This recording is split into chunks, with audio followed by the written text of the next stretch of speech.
अर्हन्तो भगवन्त इन्द्रमहिता सिद्धाश्च सिद्धीश्वराचार्या जिनशासनोन्नतिकरा पूज्या उपाध्यायका श्रीसिद्धान्तसुपाठका मुनिवरा रत्नत्रयाराधका पञ्चैते परमेष्ठिना प्रतिदिनं कुर्वन्तु ते मङ्गलं कुर्वन्तु मे मङ्गलं कुर्वन्तु नो मङ्गलम्।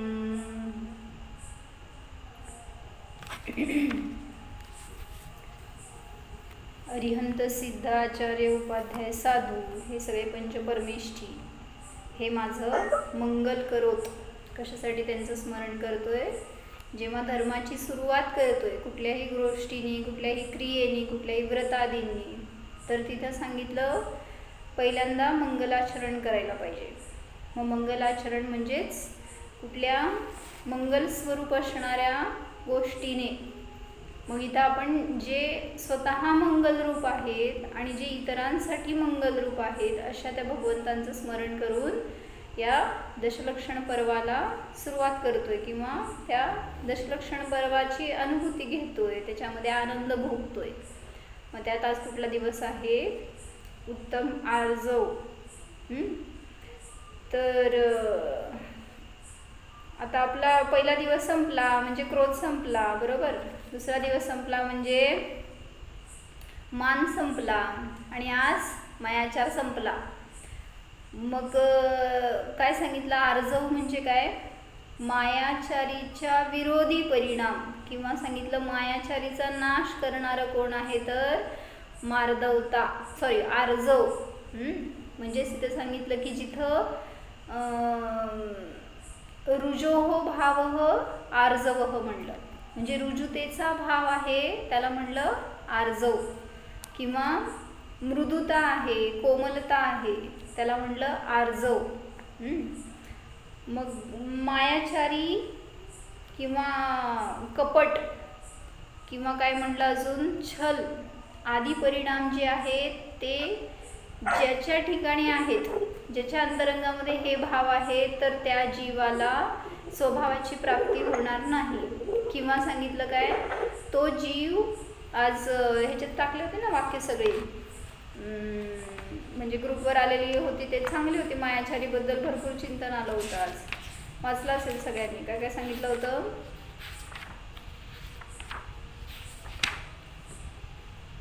सरल स्वभाव को जानने से उपसर्ग करता भी वैरी नहीं दिखता. काय म्हणलं? आर्जव म्हणजेच सरलता. मग जो सरळ स्वभावाला जाणतोय त्याच्या ठिकाणी असा समता परिणाम असतो, सरळ भाव असतो. त्यामुळं भलेही कोणी उपसर्ग करता असेल आपल्यावर तरी सुद्धा तो वैरी नाही दिसत. जसं काय झालं की इथे एकांना काय म्हणायचं, एक जण आले होते आणि त्यांना कोणाकडून तरी त्यांचे भाव बिघडले, कुठं असं सहवासात गेले असणार जेवायला करायला त्यावेळेस तिथं. तर त्यांना असं अपेक्षा होती की लोकांनी व्यवस्थित तिथं त्यांना ट्रीटमेंट करायला पाहिजे होती किंवा बोलायला थोडेफार शब्द काय चुकले असतील आपल्याला माहीत नाही. तर त्यावेळेस तिथं त्यांना त्याचं हर्ट झालं, असं का बोलले हे लोक, असं अशा प्रकारे. आता सगळ्याच ठिकाणी होते, इथलं म्हणून असं म्हणू नका, उदाहरण एक सामान्य घेत असताना आपण. मग तिथं आपली दृष्टी कशी झाली की त्या समोरच्यानी असं का वागलं किंवा असं मान द्यायला पाहिजे होता किंवा अशा रीतीने त्यांना चांगलं आदराने बोलायला हवं होतं. दोघांचेही भाव वाईट नव्हते, पण काय म्हणायचं, शेवटी एक प्रेशर असतं, कामाचं काहीतरी लोड असतो, काहीतरी कुठल्या तरी नादात असतात लोक आणि त्यानिमित्त काहीतरी असं झालं ज्याच्यामध्ये की दुसऱ्याच्या समोरच्याचे भाव डिस्टर्ब झाले होते. मग मला म्हणायचं आहे, माझा स्वभाव जर सरळ असेल तर समोरच्याने मला कसंही जरी बिहेव केलं तरीसुद्धा त्याच्यामध्ये आपण विचलित नाही होत. म्हणून म्हटलं सरळ स्वभावाला जाणल्याने उपसर्ग करता सुद्धा वैरी भासत नाही. भलेही तुम्हाला असं कोणी काय म्हणेल तरी सुद्धा तुम्हाला तो जीव वैरी नाही दिसणार, किंवा त्याचा दोष नाही दिसणार, माझा दोष आहे हे दिसणार. म्हणून म्हटलं कोणी उपसर्ग करता बाहेर कोण आहे आपल्याला, कोण तुम्हाला उपसर्ग करतोय, कोणीही करू शकत नाही. किंवा उपसर्ग म्हणजे जरी चालू आहे कर्मांच्या उदयामध्ये, तुमचंच कर्म असं होतं, पूर्वीचे परिणाम होते जेणेकरून असा संयोग मिळालाय, असं काहीतरी तुम्हाला फेडावं लागलं, पण त्याच्यामध्ये मी जर स्थिरतेने किंवा काय म्हणायचं सहजतेने ती गोष्ट सोडून दिली तर त्याचा फायदा मला, आणि तेच मी त्याला आकुलिकता करत बसलो की असं का त्यांनी असं का बोलले वगैरे, जर मी त्याच्यामध्ये आकुलता केली तर त्याचं कोणाला नुकसान. त्या एका पर्यायात तर झालंच डिस्टर्ब मी, म्हणजे संक्लेश झाले, पण अनेक पर्यायामध्ये ते किंवा अनेक लोकांना समजा मी बोलला असं बोलले ते काय झालं, अनेकांचे अंतःकरण कलुषित झाले. म्हणून म्हटलं की आपल्यामध्ये इतकी सरळता यायला पाहिजे. सगळे प्रसंग आपल्याला धडे शिकवत असतात बरं का, जे काय आयुष्यामध्ये घडतात ते. त्यामुळं तिथं कोणी आपल्यावर असं काय उपसर्ग करेल, सामान्य उपसर्ग असतात हे, तरी पण त्याच्यामध्ये आपण विचलित होतो. मग तिथं महान उपसर्गांना आपण कसं फेस करणार, कशा रीतीने त्याला आपण त्याच्यातून बाहेर पडणार. म्हणून म्हटलं जर सरळ स्वभाव असेल तर ह्या सगळ्या गोष्टी न्यूट्रल होणार आपल्यासमोर, किंवा आपल्याला त्याचा त्रास होणार नाही. तर काय सांगायला लागले पुढं, सरलता से कोई भी कार्य शीघ्र हो जाता है. काय म्हटलं, सरळतेने कुठलंही कार्य शीघ्र होतं. कारण जिथं वक्रता आली, काहीतरी वाकडं लावलं आपण, तिथं नियमाने कार्यामध्ये बाधा येणार आहे. पण जिथं सरळता आहे तिथं ते कार्य सहजतेने शीघ्रतेने होतं. पुढं सांगितलं होतं, मायाचारी को सर्वत्र कपटी ही मिलते है. जो कपट करणार आहे त्याला सगळीकडे सगळे कपटीच भेटतात, कारण मी जसं बिहेव करणार आहे तसंच समोरचा पण माझ्याबरोबर वागणार आहे. त्यामुळं जो कपटी आहे त्याला कपटीच भेटतो. त्याच्यासाठी एक उदाहरण चांगलं होतं की एक कंजूस माणूस होता आणि तो त्याला पैसा बिलकुल खर्च करायला आवडायचं नाही, कसलीही गोष्ट असू दे, मग ती स्वतःच्या भोगासाठी का लागत असे ना, गरजेसाठी असलं तरी सुद्धा तो खूप काय म्हणायचं काटकसर करत पैशाचा वापर करायचा.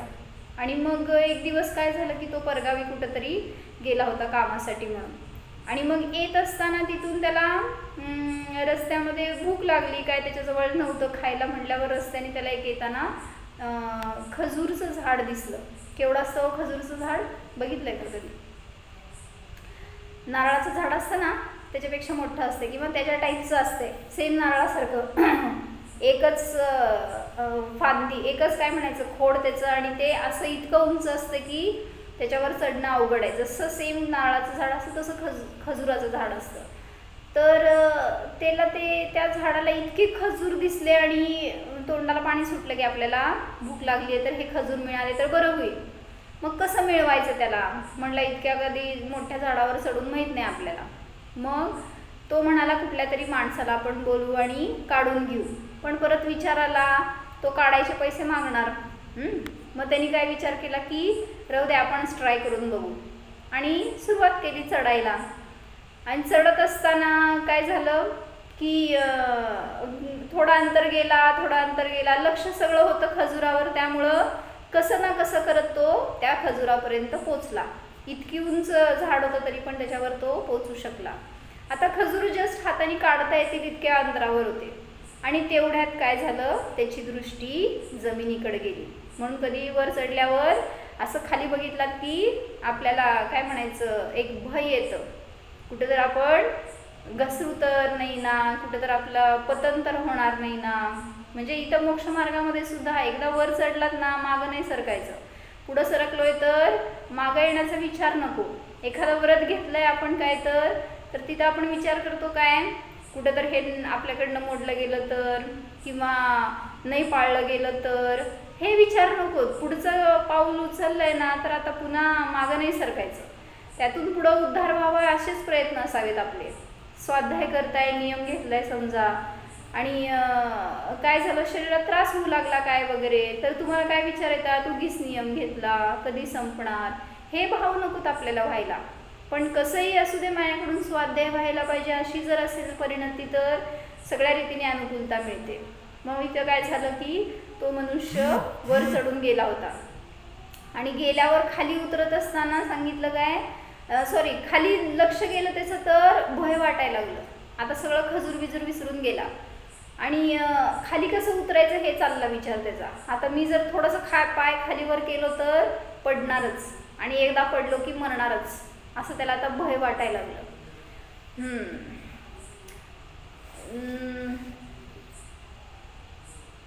सुवर्णभावी आरतीताईचं आणि काकूंचं माईक ऑन करा, त्यांना ऐकू नाही येणार, त्यांना जमलं नाही आहे बहुतेक.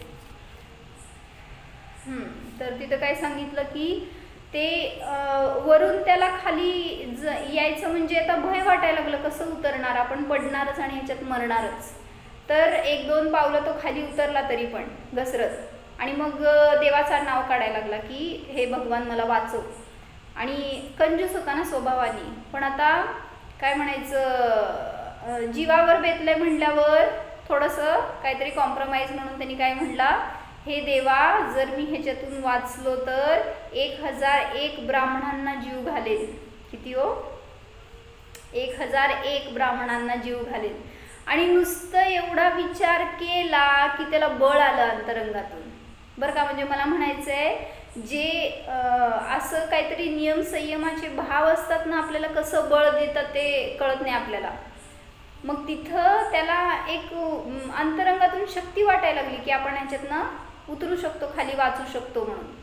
आणि मग तो काय विचार करतो, थोडंसं खाली आला त्या बळाच्या जोरावर आणि हळूहळू थोडं खाली उतरत उतरत सांगितलं काय, म्हटला 1001 ब्राह्मण जरा जास्त होतेत ना, म्हटल्यावर आता थोडंसं अंतर राहिलं आहे, म्हटला मी उतरू शकतो. आणि देव काय प्रसन्नच व्हायचं आहे, तर त्याला 500 ब्राह्मणसुद्धा बास होतात. म्हणून त्यांनी काय विचार केला, म्हणजे काय म्हणायचं, इथं मायाचारी सुरू झाली बरं का. कोणाशी मायाचारी, देवाशी, गुरुशी, शास्त्राशी, म्हणजे धर्माशी मायाचारी करायला सुद्धा कमी केलं नाही त्याच्या कंजूसीच्या स्वभावासमोर. आणि त्यांनी विचार केला काय की होत आहे काय अवघड नाही आणि भगवान प्रसन्न होणारच आहेत आपल्यावर.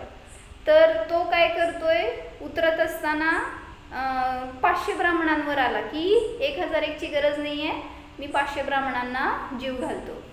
तिथून खाली उतरला अजून, तर खाली येत असताना अजून आता काय झालं, इझी झालं ना, आता एकदम उंचीवर होता त्याच्यापेक्षा थोडं थोडं करत खाली खाली उतरला. आणि उतरल्यावर आता अशा स्टेपला आला की म्हणला 100 ब्राह्मण सुद्धा बास होतील, खरं तर 500ची पण काय गरज नाही आहे, इतकं कशाला खर्च करायला पाहिजे, देव काय मागत नसतो. आणि म्हणला की मी 100 ब्राह्मणांना जीव घालेल. आता शेवटी एक स्टेप खाली फक्त जमिनीला उतरायची राहिली होती, इतक्या जमिनीजवळ आला होता तो, म्हणजे सक्सेसफुली खाली उतरला.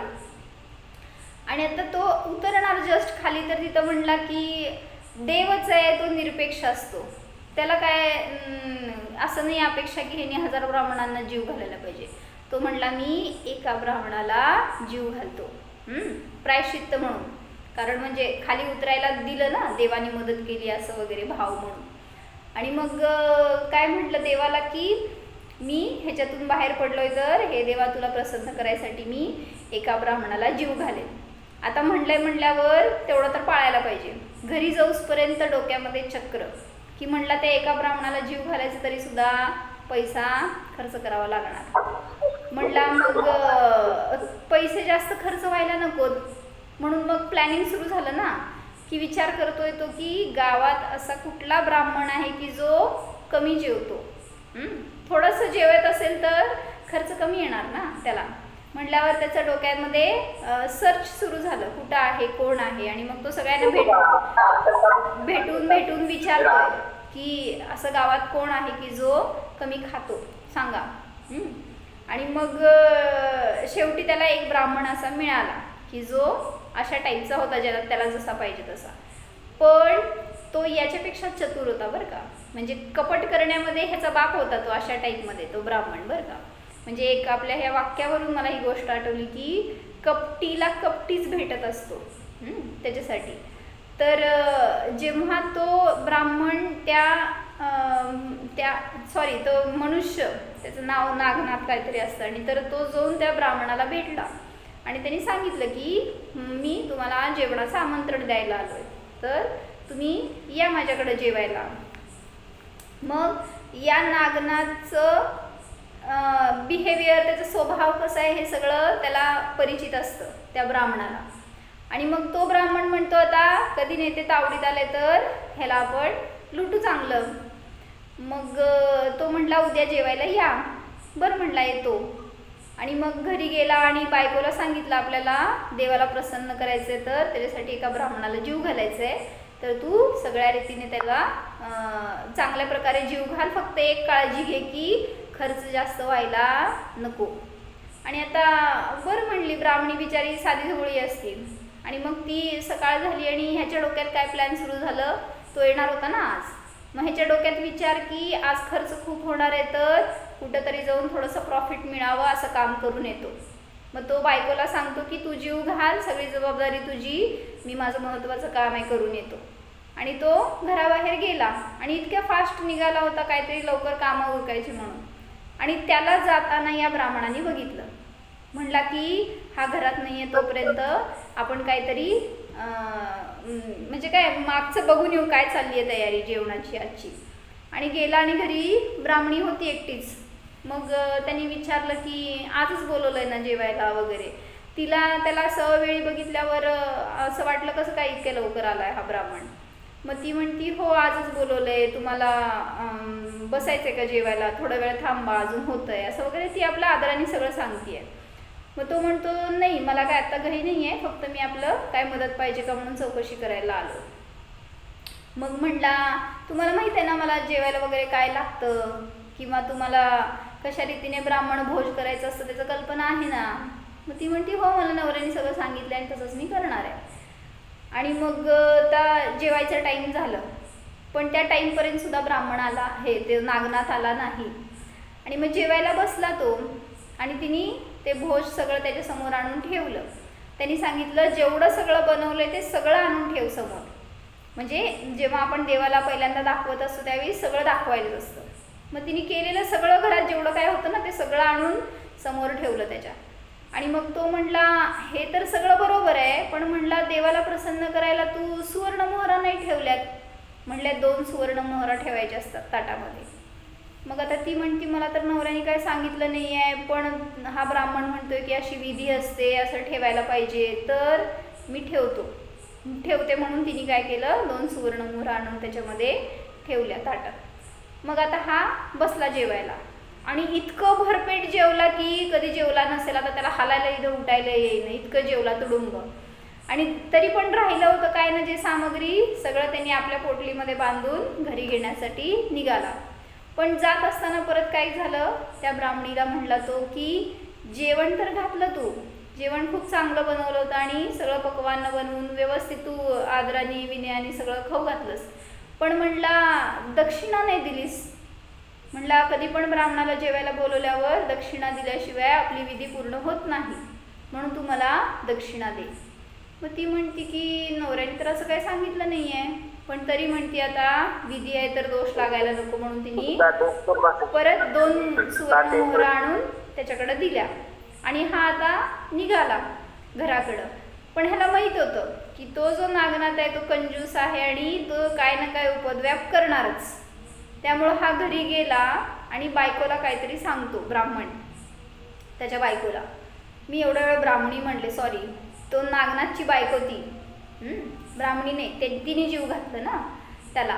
आणि मग हा ब्राह्मण जाऊन जेव्हा घरी आपल्या बायकोला सांगतो की असं असं मी आज त्या नागनाथकडे जेवायला गेलो होतो, जो की स्वभावाने खूप कंजूस आहे आणि तो नियमाने काय ना काय उपद्व्याप करणारच आहे घरी येऊन, तर तू काय कर, तो आल्यावर असं असं काहीतरी बोल, असं त्याला सांगितलं सगळं समजवून तिला बायकोला. आणि मग ती ठीक आहे म्हणली. आणि मग हा गेला आणि रूममध्ये आडवं झाला की पडल्या ठिकाणी झोपला, कारण इतकं जेवलं होतं की लगेच सुस्ती चढली आणि तो झोपला. मग झोपल्यावर इकडं काय झालं त्या नागनाथच्या घरी तो सगळं काम उरकून घराकडे गेला आणि गेल्यावर विचारलं बायकोला, ब्राह्मण येऊन गेला का, जेवण केलं का. सगळं तिने जसं आहे तसं सांगितलं. जेवण केलं, पण तुम्ही मला काय नाही सांगितलं. त्यांना 2 सुवर्णमोहरा त्यांनी देवाला वाट चढवायला लावल्या आणि 2 सुवर्णमोहरा दक्षिणा म्हणून दिल्या. मग 4 मोहरा गेल्या म्हणल्यावर त्याला इतकं वाईट वाटायला लागलं. म्हणला ह्याने आपल्याला फसवलंय, ह्याला मी बघूनच घेणार. आता काठी घेतला आणि गेला घरी त्याच्या. घराकडं निघाला इतकं तावामध्ये आवेशामध्ये की त्याला मी बघून घेणार आहे. आणि मग तो यायला लागलेला दिसलं की ब्राह्मणाने सांगितलं होतं बायकोला काय काय करायचं ते. तर ती जोर जोरात ढसाढसा रडायला सुरू केली. आणि मग तिचा आवाज ऐकल्यावर हा जरा सावरला ना आत येऊसपर्यंत. आणि काय बोलणार तेवढ्यात ही बोलायला सुरुवात केली की म्हणली, तुम्हीच ना ते नागनाथ, म्हणली तुमच्यामुळंच आज माझ्या नवऱ्याला त्रास झालाय. तुमच्याकडे जीवन आल्यापासून ते असे पडून आहेत, त्यांना अस्वस्थता आहे, त्यांना त्रास झालाय, रोग झालाय, त्यांना काहीतरी बरं वाटे ना, आता मी काय करू, असं ती रडायला लागली. मग त्याने विचारलं काय झालं असं. तर ती म्हणाली की त्याला विषबाधा झाली आहे आणि तो घरात तर आज काही जेवलाच नाही आहे नवरा माझा, तुमच्याकडे जीवन आलाय तेवढंच, आणि तेव्हापासून त्याला अस्वस्थता आहे. म्हणली आता त्याला मी कसं बरं करू म्हणली, आणि तुम्हीच मारलं माझ्या नवऱ्याला, आता मी जाऊन पोलीसमध्ये कंप्लेंट करणार. असं ती सगळं ब्राह्मणी बोलायला लागल्यावर ह्याचं धाबं दणाणलं. तो म्हणला की थांब, असं काय करू नकोस, पहिल्यांदा चांगल्या डॉक्टरला दाखव आणि ट्रीटमेंट करून घे, मग निर्णय कर. ती म्हणली मी कसं दाखवणार डॉक्टरला, पैसा कुठे आहे म्हणली माझ्याजवळ, मला पैसा द्या. मग तर ती आता ह्याच्या जीवावर बेतलं ना, पैसा काढून घेण्यासाठी आला होता, पण म्हणली मला चांगल्या डॉक्टरला ट्रीटमेंट करण्यासाठी 10 सुवर्णमोहरा द्या, तरच मी काय बोलणार नाही. मग आता काय म्हणायचं, मरता क्या न करता काढले. तो म्हणला की माझ्याकडे आता 10 मोहरा नाही आहे, माझ्याबरोबर कोणाला तरी पाठव, मी त्याला बरोबर पाठवतो, पण तू जाऊ नको पोलीसकडे वगैरे. मग ती लगेच त्याच्या मुलाला पाठवते, ब्राह्मणाच्या मुलाला ती बायको त्या नागनाथ बरोबर घरी पाठवती, 10 सुवर्णमोहरा आणती. आणि मग तिथं त्याचं कपट सक्सेसफुल झालं, कोणाचं, ब्राह्मणाचं. आणि मग अशा प्रकारे त्या नागनाथला काय झालं, आपल्या विचाराचं, आपल्या कपटाचं फळ भोगावं लागलं. म्हणजे जो लुटायचे भाव करतो तो स्वतः लुटला जातो, जो कपट करायचे भाव करतो तो स्वतः त्याच्यामध्ये अडकतो, आणि त्याला असेच कपटी लोक भेटतात. ह्याच्यासाठी म्हणून म्हटलं आर्जव हा धर्म एवढा शिकवतो की आपली सरळता असावी तर समोरचा कपटी मनुष्य सुद्धा तुम्हाला फसवू शकणार नाही. आणि जरी फसवलं तरी सुद्धा त्याच्यात कोणाचं नुकसान, आत्ता दिसेल तुमचा पैसा गेलाय, तुम्हाला काहीतरी त्रास झाला वगैरे त्याच्या कपटामुळं, पण भविष्य नियमाने त्याचं धोक्यात आहे. आणि तुम्ही सरळतेने त्याला विरोध न करता, त्याचं काय वैरत्व न धरता जर सरळतेने सोडून दिलं ते टॉपिक, तर त्याच्यामध्ये तुमची निर्जरा झाली. म्हणून सांगितलं लोकव्यवहारात चतुर असणं वेगळं, पण कपट करणं किंवा कपटाचं बळी पडणं हे चुकीचं आहे. त्यामुळं सावधानता ठेवून तुम्ही करणार, पण जरी असे कोण लोक भेटले तरी सुद्धा त्यांच्याविषयी आपल्यामध्ये वैरभाव राहायला नको. मग पुढं सांगितलं होतं काय वाक्य, मायाचारी को सर्वत्र कपटी ही मिलते है, ह्याच्यासाठी सांगितलं. पुढं म्हणलंय आर्जव स्वभावी जीव की संगती कपटी को नाही भाती. जो कोणी कपटी जीव असेल तर त्याला असा आर्जव स्वभावी जीव आवडत नाही. त्याच्याजवळ राहणं, त्याच्याशी मैत्री करणं, त्याच्याशी प्रेम करणं हे त्या कपटी जीवाला जमत नाही. वक्रता से विलंब ही नहीं कार्य नाश होता है. ज्याच्याजवळ आर्जव धर्म नाही, सरळता नाही, तो वक्र असणार. आणि ज्याच्याजवळ वक्रता आहे तो नियमाने सांगितलं त्याच्या कार्याचा नाश होतो.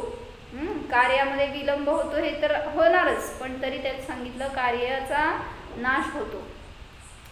सरलता से सभी में विश्वास पात्रता प्राप्त होती है.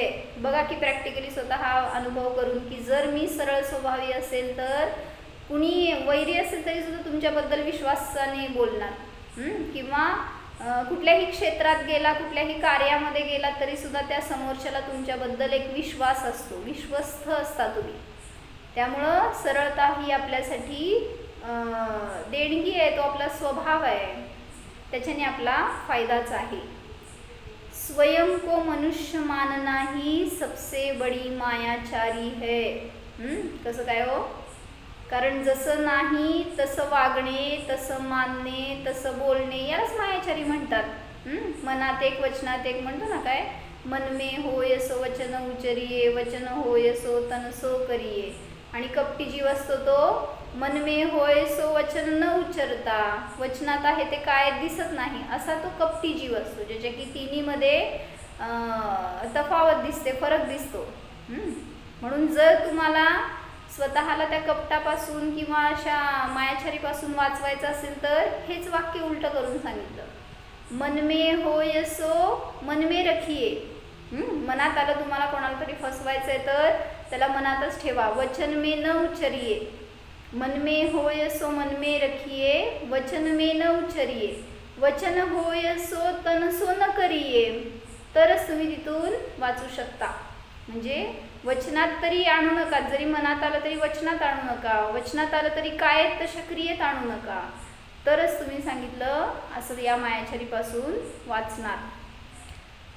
पुढं हे सांगायचं होतं, स्वयं को मनुष्य मानना ही सबसे बड़ी मायाचारी है। म्हणजे मी आहे जीव आणि स्वतःला मानतोय उद्गल, तर त्याच्यापेक्षा दुसरी मोठी कुठली मायाचारी नाही, हीच फसवणूक आहे स्वतःची।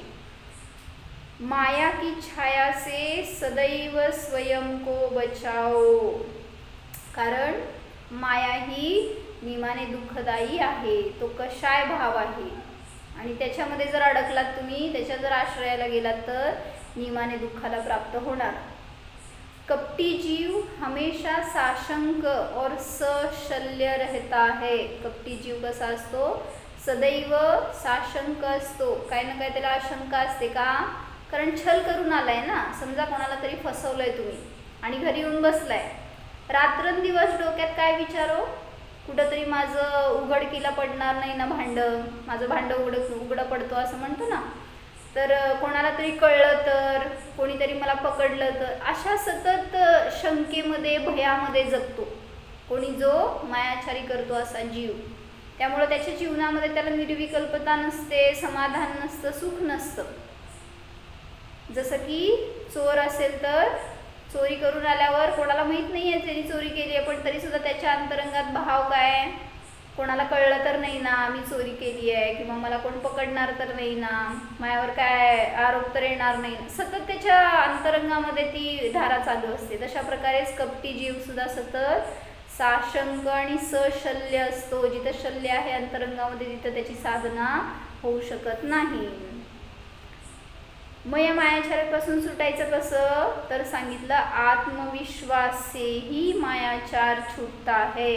जिथं आत्म्याचा विश्वास झाला, मी आत्मा आहे, या सगळ्यापासून भिन्न आहे, हे करणारा नाही, तिथंच सांगितलं मायाचाराचा अंत होतो आणि आर्जव स्वभाव प्रगटतो। उत्तम आर्जवधारी कोण आहे? तो सगळ्यात श्रेष्ठ आर्जव धर्माला धारण करणारे कोण आहेत? तर आत्ता आपल्या समोर असणारे अरिहंत भगवान उत्तम आर्जव अंगधारी किंवा उत्तम आर्जव धर्मधारी आहेत, म्हणतो ना आपण त्या ह्याच्या भजनामध्ये, निरखो अंग अंग जिनवर के जिनसे जल के शांति अपार। निरखो अंग अंग जिनवर के जिनसे जल के शांति अपार। मग प्रत्येक त्यांनी अवयवातून सांगितले कशी शांती पाझरतीये, आणि शांती कुठं असणार? जिथं सरळता आहे, समता आहे, तिथंच शांती असणार। म्हणून त्या भजनामध्ये सगळीकडे समता लावून घ्या किंवा ही सरळता लावून घ्या।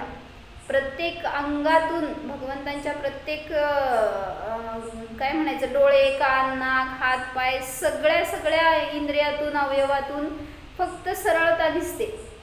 आणि असे ते सरळताधारी, कोमल परिणामी किंवा मृदू रुजू स्वभावी जे भगवान आहेत, तर ते आपल्यासाठी म्हणून आदर्श बनलेत। मग तुम्ही पण जर स्वतःमध्ये अशी सरळता अंगीकार केली तर तुमच्यामध्ये सुद्धा तसा तो आदर्श दिसणार, किंवा तुम्हाला कोणी आदर्श बनवणार। कोणाला आदर्श बनण्यासाठी म्हणून नाही बरं का, पण त्याचा फायदा मला होणार आहे। जितकी माझ्यात सरळता असणार आहे तितकं धर्मग्रहण होतो। त्यामुळे आम्हा काय म्हणतात, सरळता ही मोक्षमार्गाची पहिली पायरी आहे. तोच जीव मोक्षासाठी पात्र आहे जो सरळ असतो.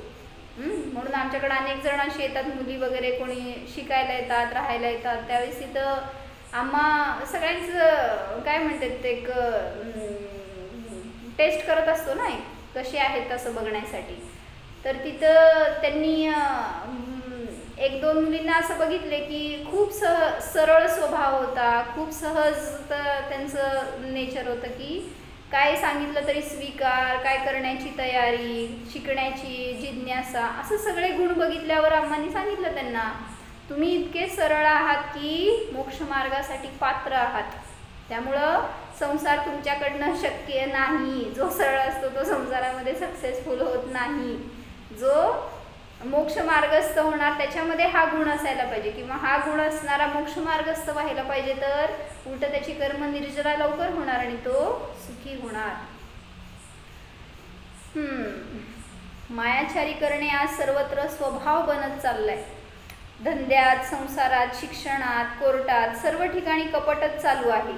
आणि त्याच्या पुढचा स्टेप म्हणजे काय, त्या कपटाचे धडे देण्यासाठी आजकाल मार्केटिंग स्किलचे ट्युशन्स असतात.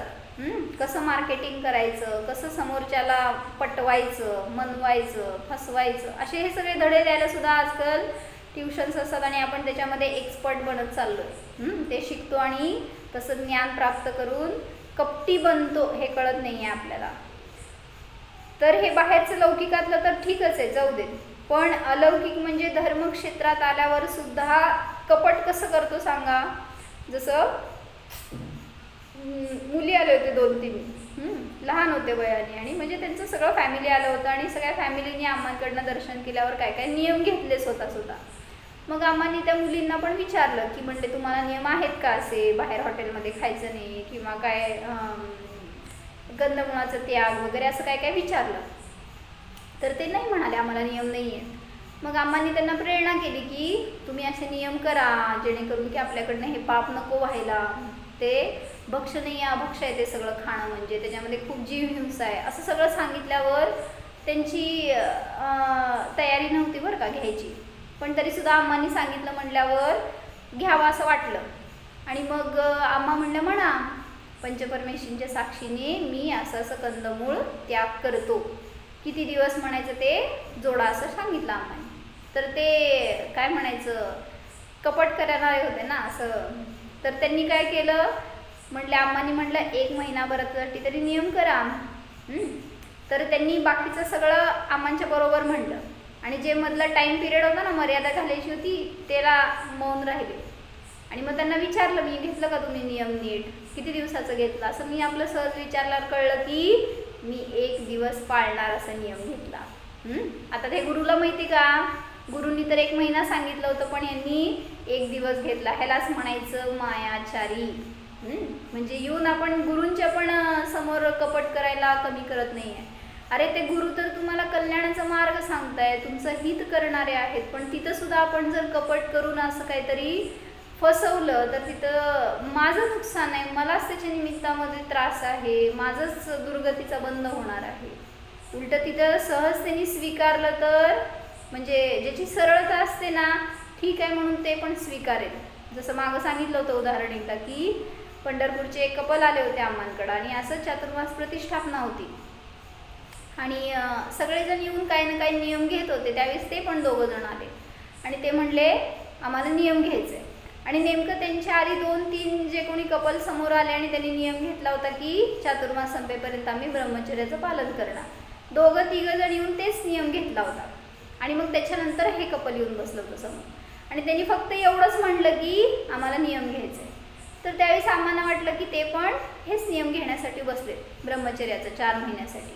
आणि खूप जण अजून मागं होते जे की घेणार होते. म्हटल्यावर काही ना काही गोंधळ चालला होता, त्यामुळे त्यांचं ग्रहण झालं नाही. आणि त्यांनी पण एवढ्याच शब्दात बोलले होते नियम घ्यायचे. त्यावेळेस आम्हांनी म्हणायला सुरुवात केली म्हणा भो प्रभो पंचपरमेश्वरींच्या साक्षीने सगळ्या दोषांचं प्रायश्चित्त म्हणून चातुर्मास संपेपर्यंत मी ब्रह्मचर्य घेतो.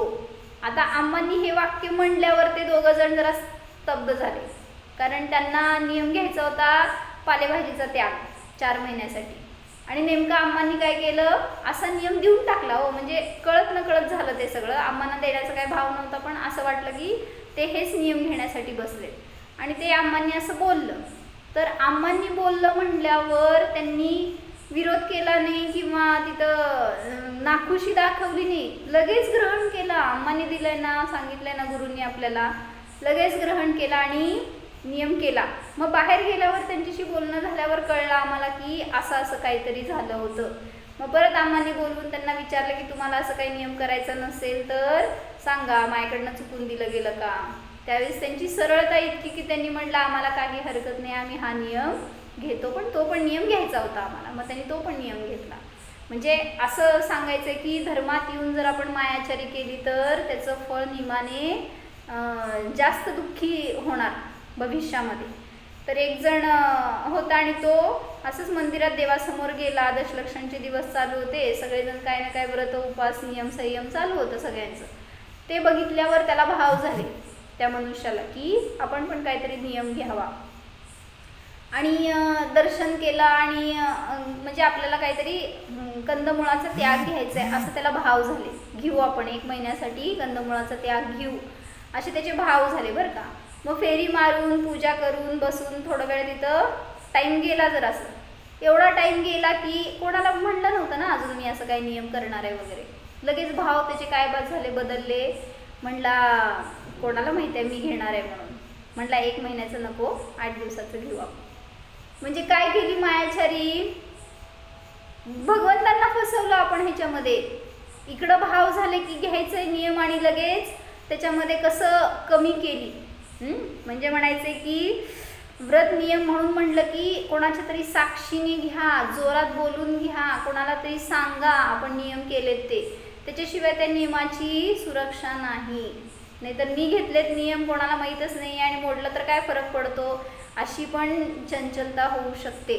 म्हणून म्हणलं नियम घेत असताना सुद्धा विचार करायला पाहिजे आणि ते पालन करत असताना सुद्धा कुठले दोष त्याच्यामध्ये लागायला नकोत ह्याची काळजी घ्यायला पाहिजे. आणि असा जर छल कपट आपण देवशास्त्र गुरूंच्या बाबतीत धर्माच्या बाबतीत केला तर कुठल्याही प्रकाराने पुण्याची प्राप्ती नाही, धर्माची सिद्धी नाही. उलटा सकाळी आपण प्रकरण बघितल्यासारखं 7 कर्म आपल्याकडे एवढंच आहे तुटपुंज, काहीतरी परिणाम केलेले असतील आजपर्यंतचे पुण्यभाव, त्याच्या निमित्तामध्ये 7 कर्म थोडंच बांधलेलं आहे. पण जे काय आत्ता पाप परिणाम करतोय त्याच्या निमित्तात सगळे असे असातामध्ये कन्वर्ट करतोय, संक्रमण होतंय त्याचं. आणि त्यामुळेच मग आता आपल्याला अशा भयंकर उदय भोगावे लागतात. काहीतरी असाध्य रोग झाला, शरीरामध्ये व्याधी झाली किंवा कोरोना झाला किंवा कोणीतरी इष्टवियोग झाला, आर्थिक संकट आलं, काहीतरी शारीरिक बाधा झाली, काही ना काही अशा प्रकारचे सगळे असाताचे उदय आपण भोगत राहतो. म्हणून म्हटलं की परिणाम सावध ठेवा. जे काय आपण हे कपट भाव म्हणजे सुद्धा अशुभ परिणाम आहेत, पाप भाव आहेत. ह्याच्या निमित्तामध्ये सगळ्या केलेल्या पुण्याचं पापामध्ये संक्रमण होतं, त्यालाच म्हणायचं असाता. आणि त्या असाताचा उदय यायला लागल्यावर आपल्याला सहन होत नाही. म्हणून म्हणलं कपटन कीजे कोय, चोरन के पुर ना बसे, सरल सुभावी होय, ताके घर बहु संपदा. म्हणजे माझ्या परिणामामध्ये कपट असायला नको आणि जो कपटी असेल त्याला कुठेही थारा नसतो, त्याचे पूर बसत नाहीत, म्हणजे त्याचं एक स्थान नसतं. चोराचं घर कुठं असतो, तो सतत भयाने कुठल्या ना कुठल्या ठिकाणी स्वतःला लपवत फिरत असतो, त्यामुळे त्याचं एक स्थान नसतं. म्हणून म्हटलं आपल्याला ह्या अशा कपटाच्या आहारी जायचं नाही, जेणेकरून की आपला मोक्षमार्ग आपल्यापासून दूर जाईल. म्हणून स्वतःला सांभाळा आणि असे परिणाम करा जेणेकरून की जे काय आत्तापर्यंतचे पूर्वकर्म आहेत त्याची निर्जरा व्हावी आणि आपल्याला आपला मोक्षमार्ग प्रशस्त व्हावा. ओम जाण हा मी निष्कपट निर्माया स्वरूप जीव आहे. माझ्या स्वभावामध्ये कोणतेही विभाव भाव नाहीतच. विभाव करणे हा माझा स्वभाव नाही.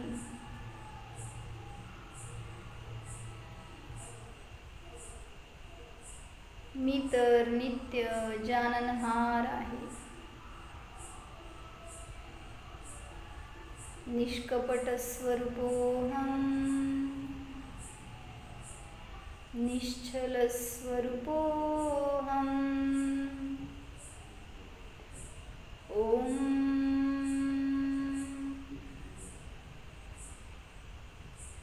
विसर्जन.